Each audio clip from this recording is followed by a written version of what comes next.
So let's bust the myth that promotion relegation in American soccer will lead us to a soccer landscape with little parity. And all you have to do is compare America, the size and population of our country, to open soccer nations around the world. And what do people cite when they say, oh, well, promotion relegation will just be one or two big clubs winning every year, and then the rest of the clubs throughout the system will have no chance. And they point to nations like Spain or England or Germany where 2, 3, 4 clubs, maybe more, maybe less, generally are the favorites or regular winners in that nation. But when you look at America, you got to remember that geographically we are the size of Europe, and that's quite the same when you think about our major cities and their population. So when you think about an open system in USA Soccer, we have to look at it as if we were implementing a promotion relegation system for all of Europe. So imagine that our first division would be more similar to what the UEFA Champions League looks like in Europe, where you have super clubs from all over the continent battling it out in that cup. You'd see the same sort of thing in the American First Division. I'm not saying only big, huge metropolitan area clubs will be the clubs in USA Soccer Division 1, but certainly I think they would have the better chance simply because they have a better backing in terms of metro population and financial resources. But again, it's open to all, and there's a chance that smaller city teams could emerge to the top. Of course, it's merit-based, so it's what you do on the field and as in a club. So your market doesn't clinch your place in First Division, but it can certainly help to be in a big city. So when you look at America as a whole, let's look at our population numbers. There's a couple of key stats that we need to remember when thinking about USA Soccer parity in a open system with promotion relegation. The first one is that we have over 30 cities with 500,000 people.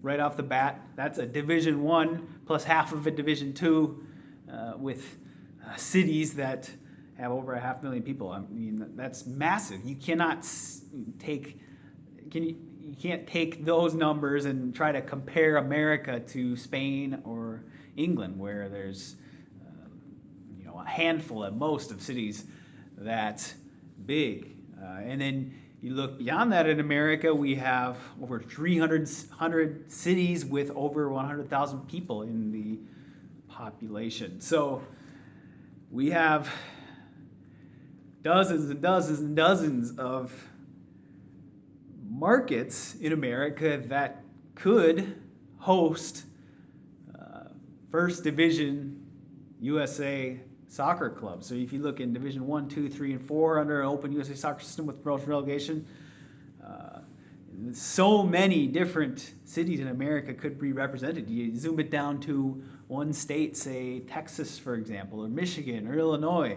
There are big, huge cities in those states, and there are smaller cities. And you could, a better comparison if you want to go USA against Spain or Germany would be taking one individual state, and you can maybe compare them to one of those countries, but you can't compare America as a whole to a country like England, where you have London, Manchester, Liverpool, a few other bigger cities, and then a lot of other smaller cities beyond that. You can't.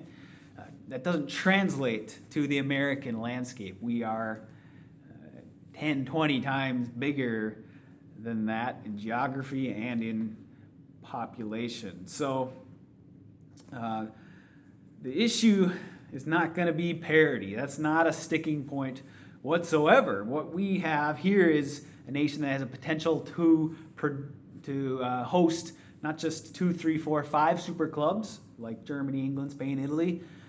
We have a country that could host 20, 30, 40 world super clubs. I'm talking, Arsenal, Real Madrid, Chelsea size clubs. That could be our entire first division, and then you go down to the second, third, and fourth divisions. We could have some pretty awesome clubs in those divisions in our lower tiers, clubs that could hang with some great clubs in open systems around the world, in Mexico or South America, or lower clubs in the English Premier League, Serie A. So the potential is massive. So you cannot compare America to smaller countries around the world. It just doesn't fly. We are a totally different situation, but not unique in that we can't host a thriving club ecosystem. We could host to the level of successful nations around the world and then some. We could be 10 times what we see as the current standard around the world in Spain, England, and Italy. So don't let anyone tell you that parity will be lost with an open system.